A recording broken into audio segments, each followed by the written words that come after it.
ആദ്യമായി തന്നെ എനിക്ക് പറയാനുള്ളത്, അന്ധമായിട്ട് ഒരു കാര്യവും വിശ്വസിക്കരുത്. ശാസ്ത്ര പുരോഗതി ഇത്ര പ്രാപിച്ച ഒരു കാലഘട്ടത്തിൽ ദൈവം, മതങ്ങൾ ഇവയൊക്കെ ഒരു അന്ധവിശ്വാസമല്ലേ എന്നുള്ളൊരു തോന്നൽ നമ്മൾക്കുണ്ടാകാം, സ്വാഭാവികമാണ്.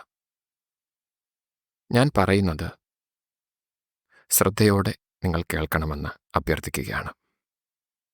ആദ്യമായിട്ട് ഞാൻ ഈ പറഞ്ഞ സംഭവങ്ങൾ നിങ്ങളിപ്പോൾ കേട്ടു. അതിനുപയോഗിച്ച ഉപകരണം മേ ബി ഒരു സ്മാർട്ട് ഫോൺ ആകാം, ഒരു ലാപ്ടോപ്പ് ആകാം, അല്ലെങ്കിൽ ഒരു ഡെസ്ക്ടോപ്പ് ആകാം. ഇനി ഒന്ന് ചിന്തിച്ചു നോക്കുക.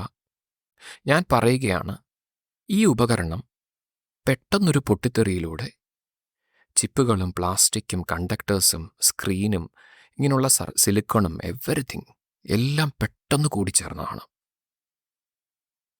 ഇതിനൊരു സൃഷ്ടാവില്ല. ഇത് തന്നെ കൂടിച്ചേർന്നുണ്ടായതാണ്. അതാണ് നിങ്ങൾ ഉപയോഗിക്കുന്നത്. ആദ്യത്തെ ചോദ്യം ഇതാണ്, നിങ്ങളിത് വിശ്വസിക്കുമോ?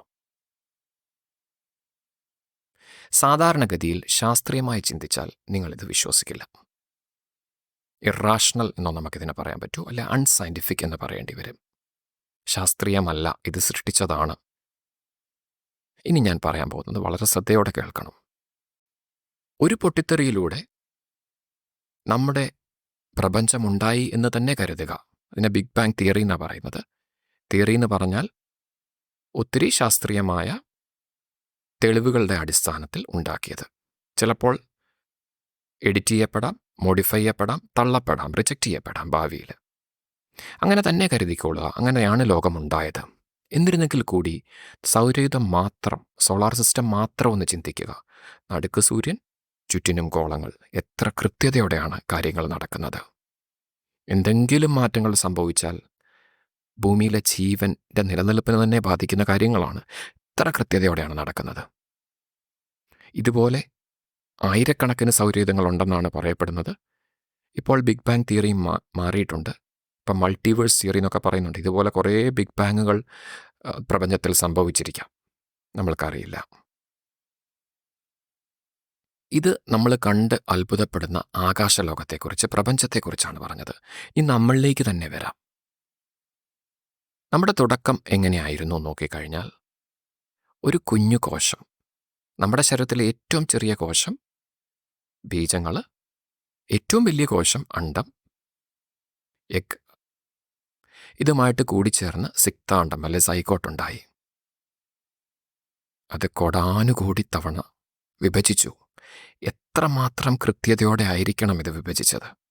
അങ്ങനെ ഒരു പ്രായപൂർത്തിയാവുമ്പോൾ കോടാനുകോടി കോശങ്ങളാൽ നിർമ്മിതമായ ശരീരമാണ് നമ്മുടേത്. നമ്മുടെ വിരലുകളൊന്ന് നോക്കിയേ. ആ ഡിവൈഡ് ചെയ്തപ്പം വിരലുകൾ കറക്റ്റാ നഖത്തിൻ്റെ അവിടെ വന്ന് ഡിവിഷൻ നിർത്തിയില്ലേ? കണ്ണുകളൊന്ന് നോക്കിയേ. നിങ്ങൾ മനസ്സിലാക്കേണ്ടത് ഈ കോശങ്ങളെല്ലാം ഇതിൻ്റെ ജനിതക ഘടന ഒന്ന് തന്നെയാണ്. പക്ഷേ നമ്മുടെ കണ്ണുകൾ നോക്കിയാൽ അറിയാം, അവിടുത്തെ കോശങ്ങളും തൊലിപ്പുറം നോക്കിയാൽ അറിയാം, അവിടുത്തെ കോശങ്ങളും എല്ലാം വ്യത്യസ്തമാണ്. ഇതൊക്കെ പെട്ടെന്നൊരു സുപ്രഭാതത്തിൽ തന്നെ ഉണ്ടായി എന്ന് വിചാരിക്കുന്നത് ശാസ്ത്രീയമാണോ അശാസ്ത്രീയമാണോ?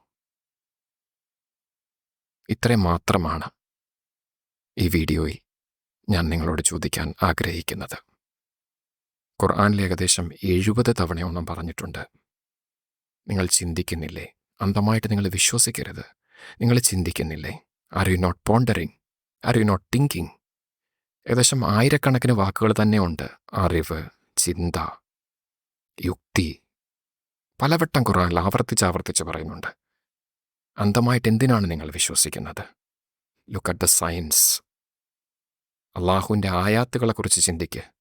എന്നിട്ട് ചിന്തിക്ക്, ഇതൊക്കെ തന്നെ ഉണ്ടായതാണോ? അള്ളാഹു നമ്മുടെ ചിന്തകൾക്ക് വെളിച്ചം നൽകുമാറാകട്ടെ. കാര്യങ്ങളെ അതിൻ്റേതായ രീതിയിൽ മനസ്സിലാക്കാനുള്ള കഴിവും പ്രാപ്തിയും നൽകുമാറാകട്ടെ. ഉപകാരപ്രദമായ ഇൽമ അല്ലെങ്കിൽ അറിവ് നൽകി അനുഗ്രഹിക്കുമാറാകട്ടെ. അസ്സലാമു അലൈക്കും വറഹ്മത്തുള്ളാഹി വബറകാതുഹു.